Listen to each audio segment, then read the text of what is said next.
আল্লাহ রাব্বুল আলামিন কোরআনুল কারীমে জেনেছেন ওয়া'বুদুল্লাহা ওয়া লা তুশরিকু বিহি শাইয়্যা ওয়া বিল ওয়ালিদাইনি ইহসানা। আবার আল্লাহ রাব্বুল আলামিন কোরআনুল কারীমের সূরাতুন নিসার মধ্যে বলছেন ওয়া'বুদুল্লাহা, নিশ্চয় তোমরা আল্লাহ তাআলার ইবাদত করো, ওয়ালা তুশরিকু বিহি শাইয়্যা, আর আমি আল্লাহর সঙ্গে তোমরা শিরক করো না, কোনো কিছু শরীক স্থাপন করো না।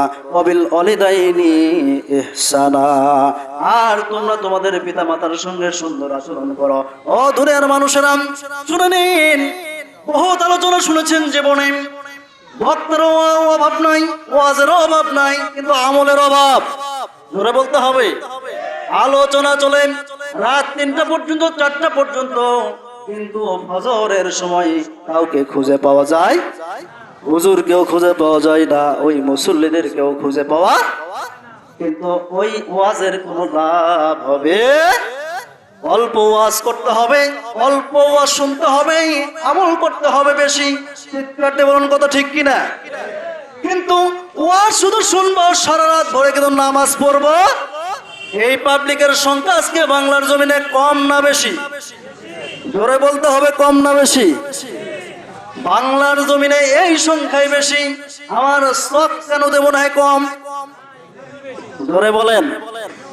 ও হুজুর, যত আপনি মজা দিতে পারেন, যত মজা দেবেন, যত হাসাবেন, ততই ওয়াজ শুনবো। কিন্তু যদি আপনি কোরআন হাদিস থেকে কোরআন হাদিসের আলোচনা করেন, আয়াত বাই হাদিস বলেন, আমরা থাকতে রাজি নাই, সুর করে পিছন থেকে দৌড় কথা বলেন, ঠিক কিনা?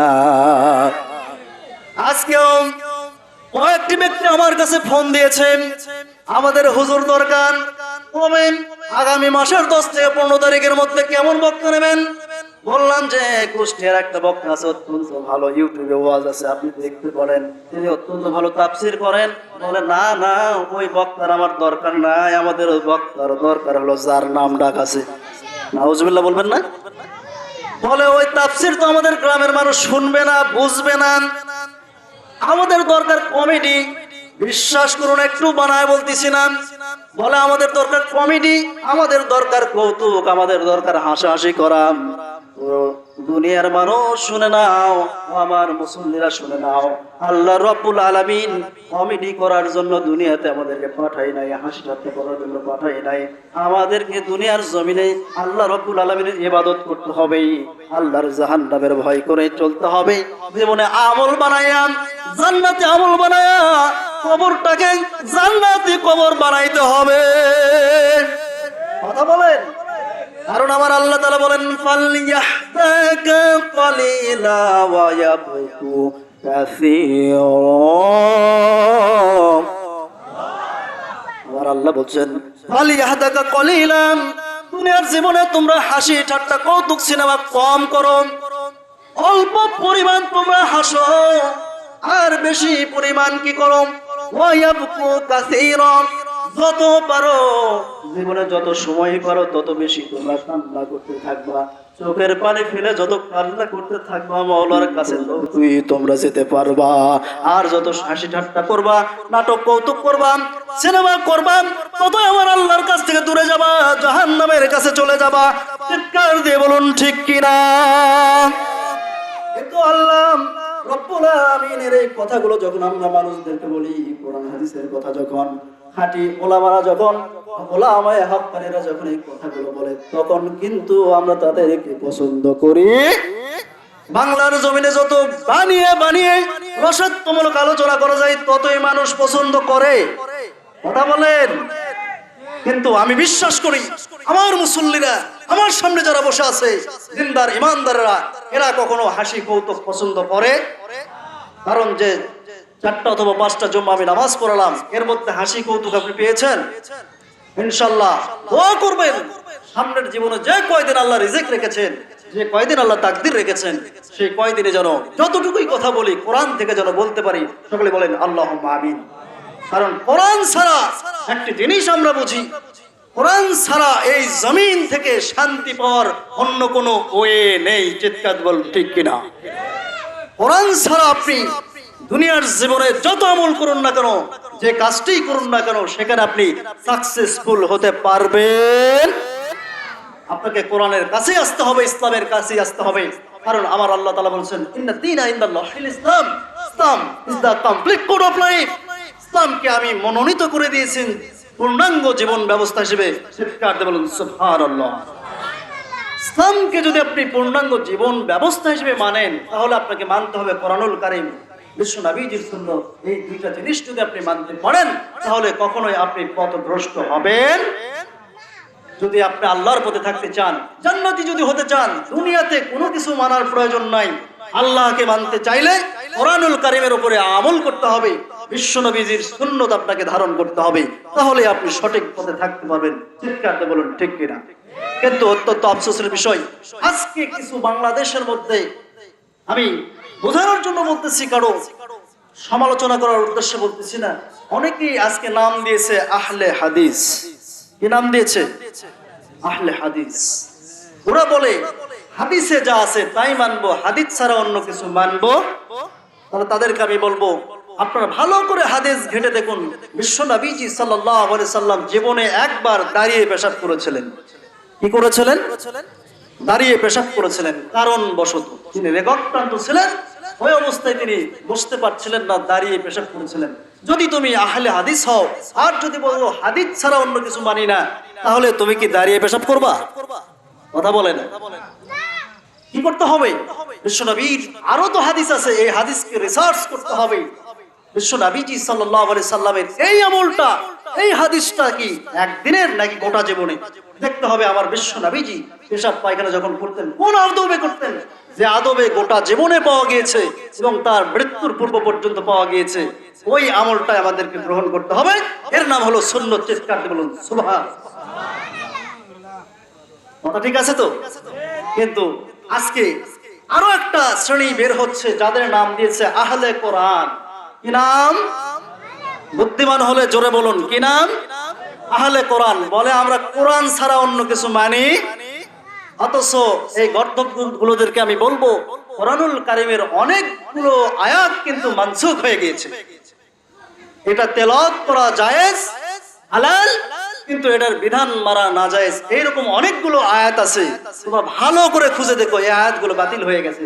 চিৎকার দিয়ে বলুন সুবহান। কারণ মত সম্বন্ধে যখন হাদিস কোরআনের কারীমে একটা আয়াত এসেছে, আমার আল্লাহ রাব্বুল আলামিন বলেছেন এটা অত্যন্ত গর্হিত কাজ, তবে এর মধ্যে থেকে কিছু উপকার তোমরা পাবে। সর্বপ্রথম কিন্তু আল্লাহ নবীজি, আল্লাহ তাআলা মদকে হারাম করে দেন নাই। প্রথমে আস্তে আস্তে আস্তে আস্তে তিনি এইভাবে আল্লাহ তাআলা মানুষদের উপরে বিধান নাজিল করেছেন। তিনি বলেছেন প্রথমে যে মদ একটি গর্হিত কাজ, কিন্তু এর মধ্যে কিছু উপকার তোমরা পেতে পারো, এটা কিছু শিফা হতে পারে কিছু রোগে। কিন্তু এই আয়াত যদি আমি মানি, তাহলে তো এই আয়াত থেকে কিছু বোঝা যাচ্ছে যে তাহলে রোগ ভালো করার জন্য, অথবা এটা খেলে কিছু রোগ ভালো হবে, তাহলে মদ খাওয়া যাবে। কথা বলেন। অথচ এই আয়াতকে মানসুখ করে দিয়েছে এরপরের আয়াত দিয়ে আল্লাহ রাব্বুল আলামিন বিধান জারি করে দিয়েছেন যে নিশ্চয় আজ থেকে এই মদকে হারাম করে দেওয়া হয়। চিৎকার দিয়ে বলুন সুবহানাল্লাহ। তাহলে আহলে কোরআন হলে হবে নাকি আপনাকে কোরআনটাকে গবেষণা করতে হবে?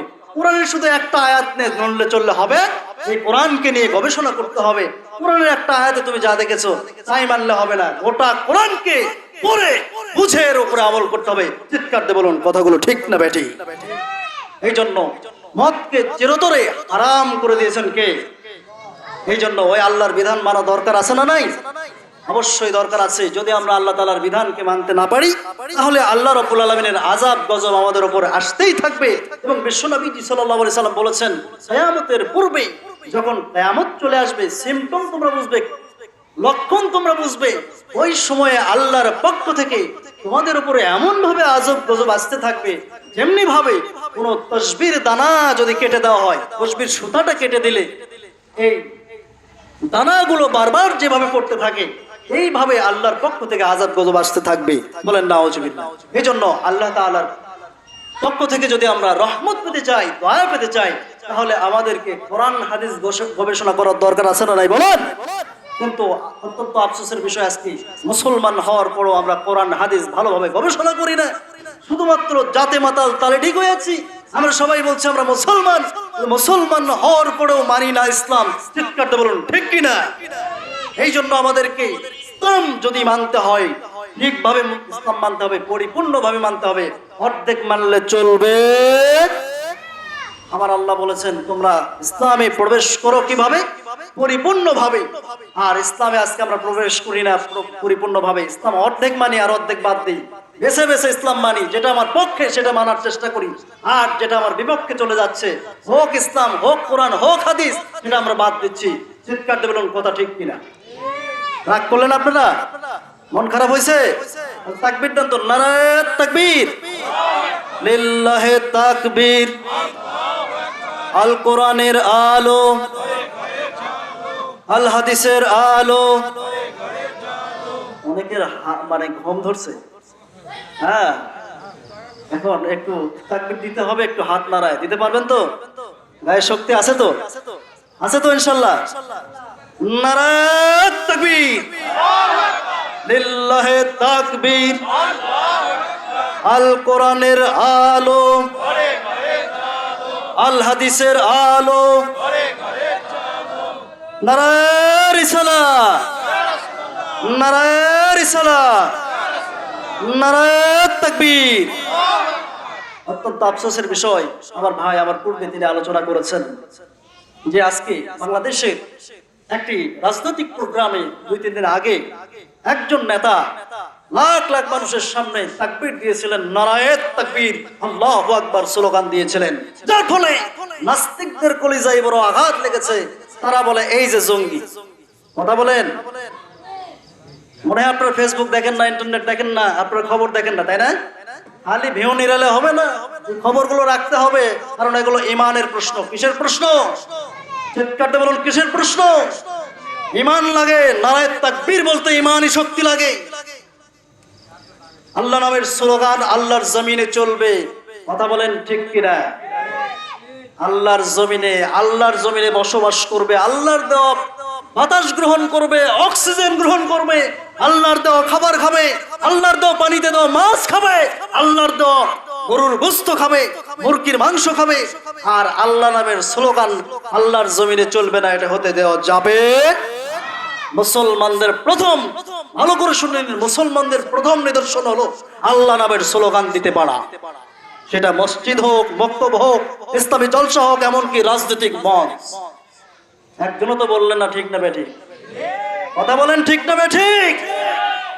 যে আল্লাহর নামে কোরআনুল কারীম পড়েন, যে আল্লাহর নামে হাদিস পড়েন, যে আল্লাহর নামে মাদ্রাসায় কোরআন শিক্ষা দেন, যে আল্লাহর নামে হাদিস পড়েন, যে আল্লাহর নামে বুখারী শরীফ পড়ান, যে আল্লাহর নামে আপনি সালাত পড়েন, ওই আল্লাহর নাম রাজনীতিতে নেওয়ার দরকার আছে না নাই?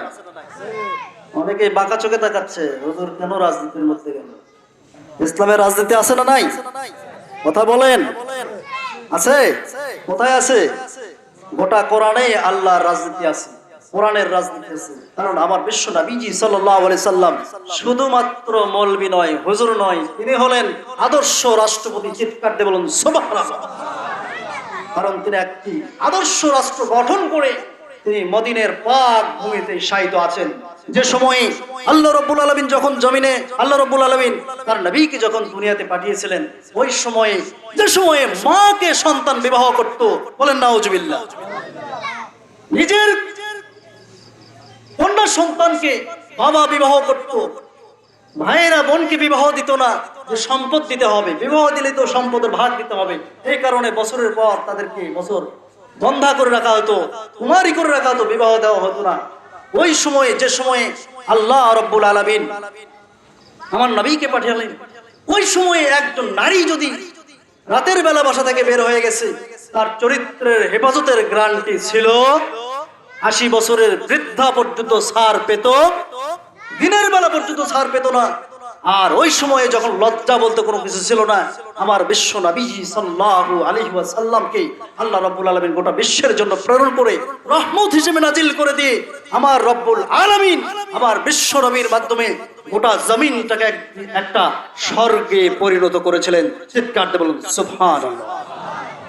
যে মদিনার রাষ্ট্রে মদ খাওয়া হালাল মনে করা হতো, জীবন্ত কন্যা সন্তানকে পুঁতে ফেলা হতো। কন্যা সন্তান হলে তাদের মনে হতো, তারা ভাবতো যেটা একটা লজ্জাস্কর বিষয়, ঘৃণিত বিষয়। তারা কন্যা সন্তান হওয়ার সঙ্গে সঙ্গে মাটিতে পুঁতে দিত। নাউজুবিল্লাহ বলবেন না? ওই সময় নারীদের কোনো অধিকার ছিল? ওই অধিকার কে দিয়েছেন? আমার আল্লাহ রাব্বুল আলামিন বিশ্ব নবীজির মাধ্যমে দিয়েছেন। আমার বিশ্ব নবীজি বলেছেন, হুমা জান্নাতুকা ওয়া নারুকা, এই পিতামাতাই তোমার জন্য জান্নাত হতে পারে, আমার এই পিতামাতাই তোমার জন্য হতে পারে জাহান্নাম। চিৎকার দিয়ে বলেন সুবহানাল্লাহ। পিতামাতার যদি সেবা করতে পারি, তাদের যদি ভালোবাসা নিতে পারি, মহব্বত দিতে পারি, তাদের যদি পা ধরে তাদের সেবা যত্ন করে যদি আমরা তার মনটা শান্ত করে দিতে পারি, তাহলে আমরা রব্বুল আলামিনের কাছে আমাদের এই পিতামাতাই হয়ে যাবে জান্নাতের কারণ। আর যদি পিতামাতার সঙ্গে বেয়াদবি করি, তাহলে পিতামাতার সঙ্গে বেয়াদবি করার কারণে পিতামাতা কষ্ট পাইলো, আর পিতামাতা কষ্ট পাইলে কে কষ্ট পায়? জোরে বলুন। আর আল্লাহ কষ্ট পাইলেই আপনাকে আমাকে জাহান্নামে থাকতে হবে। এই জন্য জাহান্নামে তো আমরা কেউ যেতে চাই না ইনশাআল্লাহ। কথা বলেন। জাহান্নামে যাওয়ার জন্য কি এত সুন্দর আয়োজন আমরা করেছি? এত কষ্ট করে সালাত আদায় করি, দুনিয়ার কত ভালো কাজ রেখে, কত আকর্ষণীয় কাজ রেখে আমরা কোরআনের মাহফিলে বসেছি জাহান্নামে যাওয়ার জন্য না জান্নাতি হওয়ার জন্য?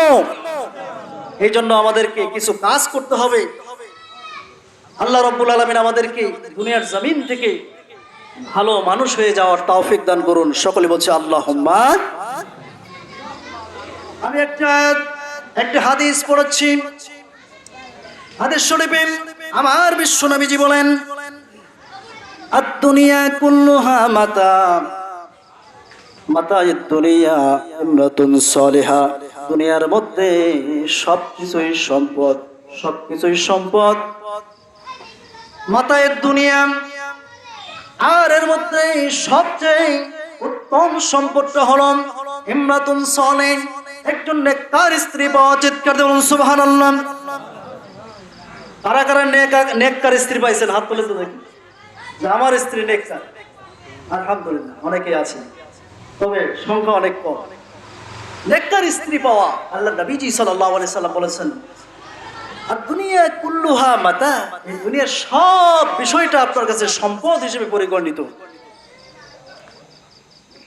ও মাতা'আদ দুনিয়া ও খায়রু মাতা'আদ দুনিয়া, আর এর মধ্যে সর্বোত্তম সম্পদ হলো ইমরাতুন সালিহা, একজন নেককার স্ত্রী পাওয়া।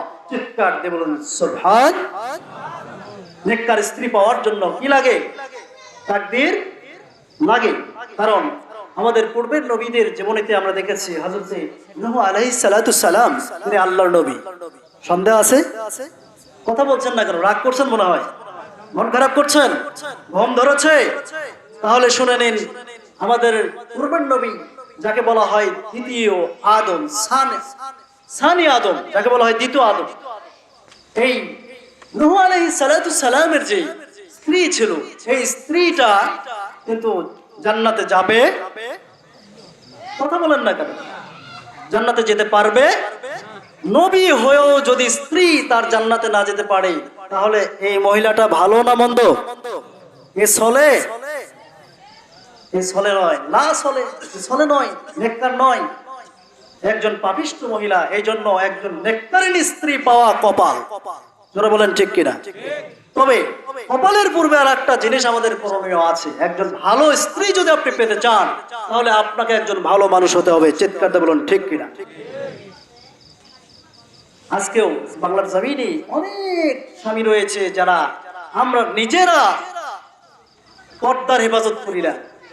অনেকেই ভাবতেছে আবার নিজেরা আমরা আবার কিসের পর্দা করবো? আমরা কি বোরকা পরবো? না, আমাদেরকে বোরকা পড়তে হবে, কিন্তু আমাদেরও পর্দা আছে না নাই? আছে। আমাদের চোখের পর্দা আছে কিনা বলেন? সামনে যা আছে সব দেখবেন? সব দেখা যাবে? খারাপ কিছু দেখা যাবে? মন্দ কিছু দেখা যাবে? নাটক দেখা যাবে? কথা বলে না কেন? নাটক দেখা যাবে? সিনেমা, কৌতুক দেখা যাবে না? পরনারী, জিন্স পরনারী, প্লাজো পরনারী দেখা যাবে? আফসোস, আজকে আমরা আমাদের নারীদেরকে আমরা অনেক সময় সাজেস্ট করি, ওয়াজ করি, কিন্তু আমরা কিন্তু আসলেও ভালো হতে পারি যদি আমরা ভালো হতাম, আমাদের স্ত্রীগুলো ভালো হয়ে যেত, আমাদের সন্তানগুলো ভালো হয়ে যেত, আমাদের কন্যাগুলো ভালো হয়ে যেত, আমাদের মেয়েগুলো ভালো হয়ে যেত। চিৎকার দিয়ে বলুন ঠিক কিনা? আমরা ভালো হতে পারি নাই। যদি ভালো হতে পারতাম তাহলে ওই বাজারে কার স্ত্রী ঘুরে বেড়ায়? কথা বলে না। জিন্স প্যান্ট পরে যে মহিলা ঘরে, নিশ্চয় ও তো কারো একটা কন্যা, নিশ্চয় ও তো কারো বউ, নিশ্চয় ও তো কারো বোন। কথা বলেন ঠিক কিনা? যদি পরিবার ঠিক হতো, পরিবারের মহাজন যদি ঠিক হতো, অভিভাবক যদি ঠিক হতো, এই নারীরা বেপর্দায় ঘুরতে পারত? কথা বলেন। তাহলে আমাদেরকে প্রত্যেকটি বিষয়ে আমাদেরকে জিজ্ঞাসিত হবে আল্লাহর দরবারে, হতে হবে কিনা? আপনি পরিবারের প্রধান, মনে করে নেন আপনি একজন প্রধানমন্ত্রী। কথা বলেন। আপনি একজন মেম্বার, আপনার আদলে যে কয়জন লোক রয়েছে প্রত্যেকের জিম্মাদারি আপনার উপর আছে না নাই? আপনি যতখানির মধ্যে চেয়ারম্যান, তার মধ্যে যত মানুষ রয়েছে, আপদ বিপদ মুসিবত দেখার দায়িত্ব আপনার আছে না নাই? কথা বলে না, জোরে বলেন তো আছে না নাই? তাহলে যদি থাকে যে এমপি, তার আদলে যত লোক আছে, এর জন্য তাকে জিজ্ঞাসিত হতে হবে কিনা? কথা বলেন। যদি হতে হয় তাহলে খুব সূক্ষ্ম প্রাণ দিয়ে চিন্তা করুন। গোটা বাংলাদেশ যিনি পরিচালনা করতেছেন, তার কারণে যদি কোনো অন্যায় হয়, অবিচার হয়, ক্ষমতা থাকা সত্ত্বেও অন্যায়গুলো বন্ধ করার ক্ষমতা থাকা সত্ত্বেও, পাপগুলো বন্ধ করার ক্ষমতা সত্ত্বেও তারা যদি না করে, হাসরের ময়দানের বিচার হবে কিনা? হবে। তাহলে যদি তার হয়, যিনি একজন পার্লামেন্টের মেম্বার, সংসদ সদস্য, তার এই এরিয়ার মধ্যে যদি পাপ হয়, অন্যায় হয়, অবিচার হয়, এটা বন্ধ করার ক্ষমতা তার ছিল, কিন্তু তাও করে নাই। এর জন্য তাকে জিজ্ঞাসিত হতে হবে কিনা? একজন চেয়ারম্যানেরও হতে হবে, মেম্বারেরও হতে হবে, অনুরূপ ভাবে একজন খতিবকেও হতে হবে। শুধুমাত্র মসজিদে আসলাম, জুমার নামাজ পড়ে চলে গেলাম চলবে না, চলবে না। হক কথা বলতে হবে। কারণ এই পাড়ার মধ্যে যত অন্যায় আছে, এই অন্যায়গুলো কোরআন হাদিস দিয়ে সলিউশন দিতে হবে। এছাড়া ইমাম সাহেবের ছাড় নাই। কারণ ওই দিন ইমাম সাহেবকে এই মুসল্লিরা কিন্তু গলার মধ্যে পাড়া দিয়ে তারা জাহান্নামে যাবে। জিজ্ঞেস করা হবে, তুমি গাঞ্জা কেন খেয়েছিলেন? বেপরদাই কেন চলেছিলে? অন্যায় কেন করেছিলে? অবিচার কেন করেছিলে? তুমি টাকা নিয়ে ভোট কেন দিয়েছিলে? তখন ওই লোকটি বলবে, আমার কোনো দোষ নাই, মাওলানা আহসান হাবিব বিপ্লবী আমাদের মসজিদে নামাজ পড়াইছিল, কিন্তু কোনোদিন টাকা নিয়ে অবৈধভাবে ভোট দেওয়া যাবে এই কথা তিনি বলেন নাই। ভোট দেওয়া যাবে না টাকার বিনিময়ে, অর্থের বিনিময়ে, সুবিধার বিনিময়ে, এই কথা তিনি কোনোদিনও বলেন নাই। গাঞ্জা খাওয়া যাবে না এই কথা তিনি কোনোদিনও বলেন নাই। ধূমপান করা যাবে না এই কথা তিনি কোনোদিন বলেন নাই। আমার সন্তান যদি বেপরদায় চলে, আমার নারী, আমার বাড়ির নারী যদি বেপরদায় চলে, আমি কখনো জাহান্নামে, আমি কখনো জান্নাতে যেতে পারবো না, জাহান্নামে হয়ে যাব। এই কথাগুলো, এই ওয়াজগুলো আমার এই হুজুর কখনো করেন নাই। তবে আপনার যে রায় আজকে জাহান্নাম আপনি দিচ্ছেন, অবশ্যই আমি জাহান্নামে যাব।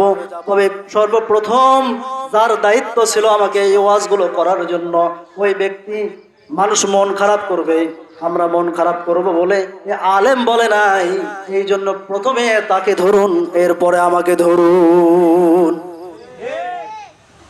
এত আসতে ঠিক? খুব ক্ষুধা লেগেছে, খুব ক্ষুধা লেগেছে। তাহলে সবাই জবান খুলে বলুন কথা ঠিক কিনা? অনুরূপ ভাবে উদাহরণ দিয়ে বলছি, আপনিও পরিবারের একজন প্রধান। কথা বলেন ঠিক কিনা? পরিবারের এত ডিসিশন আপনাকে নিয়ে নিতে হয়। আপনার পরিবারের সন্তান যদি আপনাকে না বলে বিবাহ করে, আপনি খুশি না খুশি? আপনার যত আত্মীয় স্বজন, পাড়া প্রতিবেশী, সকলকেই বলবেন, মুখ দেখা করে থাকবেন। জিজ্ঞেস যদি করা হয় কি ভাই মন খারাপ করে, বলবেন যে আমার সন্তান বড় অবাধ্য, বিবাহ করলো আমাকে বললোই না। কথা বলেন। তাহলে প্রত্যেকটি বিষয় যদি আপনার সন্তান আপনাকে বলতে হয়, তাহলে বুঝতে হবে এই পরিবারের প্রধান আপনি, ঠিক কিনা? অথচ এই সন্তান আমার রাত 10টার পরে 11টা 12টা কোথায় যায়, এই খবরটা নেওয়ার দরকার আছে কিনা? আমার সন্তান আমি রাত্রেবেলা তাহাজ্জুদ পড়ি, আমি নফল নামাজ পড়ি, আমি সালাত আদায় করে আমি কোরআনুল কারীম তেলাওয়াত করি, কিন্তু আমার সন্তানের কাছে যে সেট রয়েছে, যে অ্যান্ড্রয়েড ফোন রয়েছে, এই ফোনটা দিয়ে তিনি কি করে দেখার দরকার আছে না নাই? যদি আপনি খোঁজটা নিতেন তাহলে আপনার সন্তান যে রাত 3টা পর্যন্ত 4টা পর্যন্ত ফজরের ওয়াক্ত পর্যন্ত সে মোবাইলের মধ্যে ব্লু ফিল্ম গুলো দেখে আর সে ঘুম ভাঙে তার সকাল 10টায়, এইটা কিন্তু হতো, জোরে বলতে হবে, এই খোঁজটা নিতে হতো।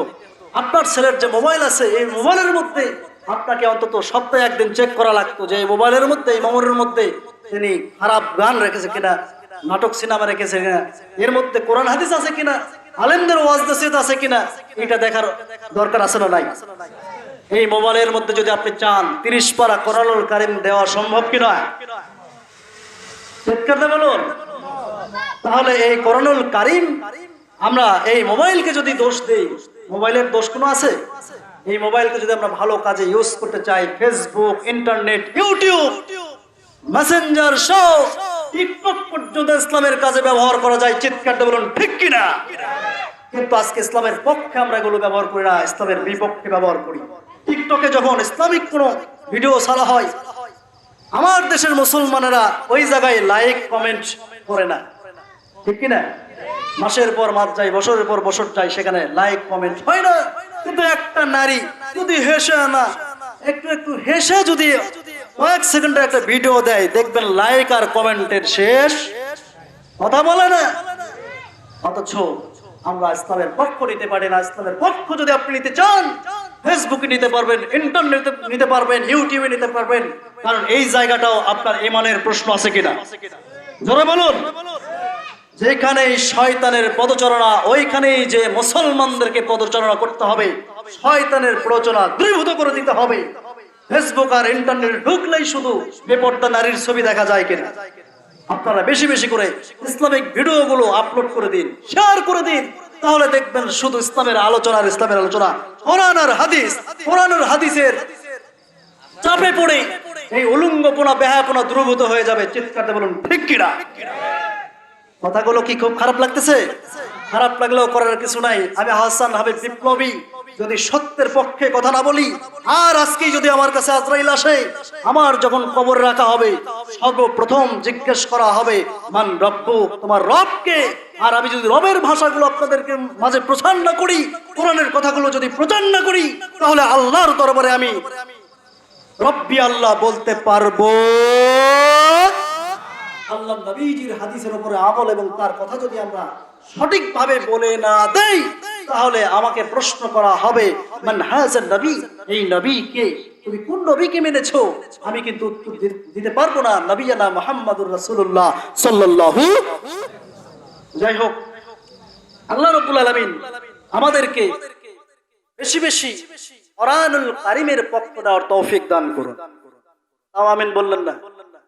ঘটনা কি, আমার উপরে মন খারাপ? আমি কথা দিয়েছি 9:30টায় মাইক ছেড়ে দেব, এটা আলোচনা হোক আর না হোক, কি বলেন? আমার কথা আমি ঠিক রাখবো, আমি ইনশাল্লাহ ছেড়ে দেব প্রায় 23 বাজে, তাহলে আর 5-7 মিনিট সময় আছে, এর মধ্যে আমি আলোচনা গুটিয়ে নেব ইনশাআল্লাহ।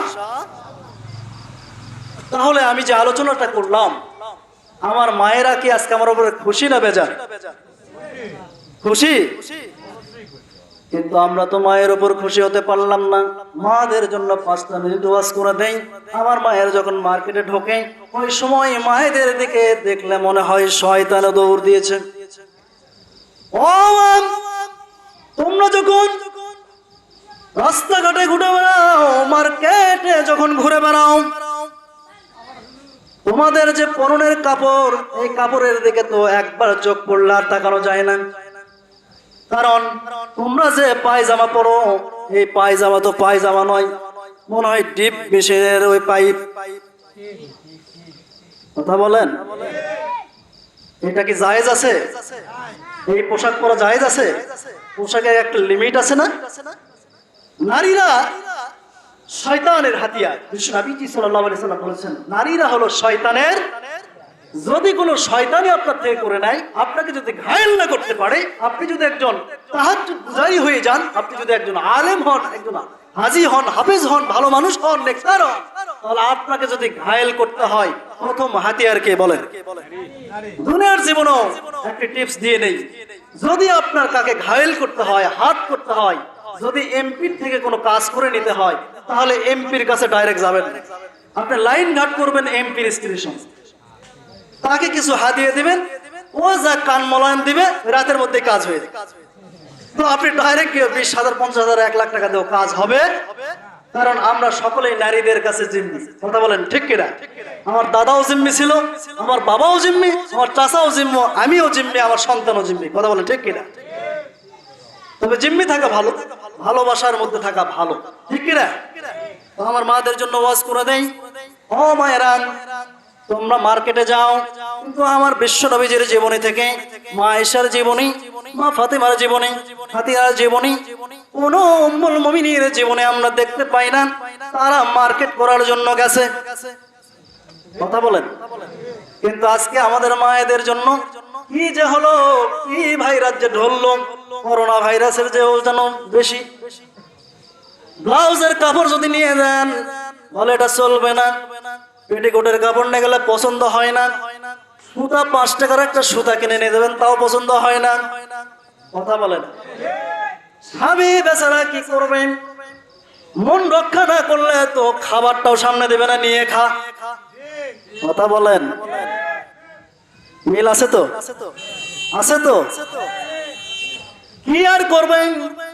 বেকায়দা পরে বলে 2বার 3বার যখন জিনিস পাল্টিয়েছেন, এবার লাস্টে বেলায় বলতেছে তুই যা, এই যে টাকা দিলাম সন্তানের জন্য, তোর জন্য, আমার জন্য, 14 গোষ্ঠীর জন্য যত কাপড় দরকার নিয়ে আয়, আমি যাব না। কথা বলেন। এই বাংলার মুসলমান আজকে একটা টিপস নিয়ে নেই, আমার মায়েরাও শুনতেছে, মায়েরাও ভালো করে শুনো। মায়েদের কোনো দোষ নাই, আমার বাবারা যদি ঠিক হতো, আপনারা যদি বলতে পারতেন যে কাপড় আমি নিয়ে দিব, আমার পছন্দ নিতে হবে, কারণ দেখবে কে? যে পরে সে দেখে। আপনি পড়েছেন, আমি দেখতেছি, আমি পড়ছি, আপনি দেখছেন। মার কাপড় দেখবে আমার বাবা, স্ত্রীরটা দেখবো আমি, বোনেরটা দেখবে দুলা ভাই। কথা বলেন ঠিক কিনা? অথচ মা, ও মা, তোমরা কার জন্য পোশাক পরো? বাড়িতে সেরা কাপড় পরে থাকবে, আর যখনই শুনবে যে বিবাহের অনুষ্ঠানে যাব, ওরে মায়ের লাফালাফি কে দেখে? সিন্ধুকের মধ্যে যদি 500 টাকা কাপড় থাকে, তাও মার হয় না, যত নতুনই হোক। তুমি তাড়াতাড়ি কিস্তির উপর টাকা তোলো, আমার বোনের বিয়ে খাওয়া লাগবে। কথা বলেন। এই মাদেরকে বলবেন যে মা, আপনি আবার মা বলেন না, স্ত্রীকে বলবেন স্ত্রী, তোমাকে যে আমি পোশাক দিচ্ছি, এই পোশাকটা দেখবো আমি, এটা যদি 2 দিনও চলে আমি দেখব। কথা বলেন। 3 দিনের বেলায় আমি কিনে দেব, কোনো কথা চলবে? আমি কাপড়ের ব্যবসা করছি 5 বছর। মহিলারা বুদ্ধিমান মনে করে নিজেদেরকে, আসলেও বুদ্ধিমান। আমি আমার অভিজ্ঞতা থেকে বলতেছি, কোরআন নিয়ে বলছি, যারা আমার কাছে দাম করে নাই, যে ভাইয়েরা গেছে, বিশ্বাস করেন 100 জন ভাইয়ের মধ্যে 90 জনই ভালো। বলে হুজুর আপনার কাছে আসছি, বিশ্বাস করে আপনি কাপড় দেন, সামান্য কিছু লাভ নিয়ে আমাকে দেন, আপনি মেরে নেবেন না, এটা আমার বিশ্বাস। আমার বিশ্বাসের কথা শুনে আমার কলিজা জুড়ে যায়, আমি 10 টাকা 5 টাকা লাভ নিয়ে জিনিস দিয়ে দিই। সুবহানাল্লাহ। কিন্তু আমার মায়েরা যখন যায়, 100 টাকার জিনিস দাম করে 30 টাকা। এখন এর কাছে দাম চাওয়া লাগে 200 টাকা। এদের কাছে যদি 50 টাকা কমাই, তখন এরা বড়ই খুশি। আসলে এরা যখন বাজার করে, মার্কেট করে, এরা যেতে না বরং ঠকে। তুমি যে লাউ নিয়ে আসলা, এই লাউ তো ভালো না, অমুকের সময় লাউ নিয়ে যাচ্ছে, এতই মিষ্টি। অমুকের বাপ খালি বাগুন কিনে, খালি কানা। দিনের বেলা বাজার করে, তাও কানা। আর অমুকের স্বামী রাতের 10টার সময় বাজার করে, তাও ভালো। কথা বলেন।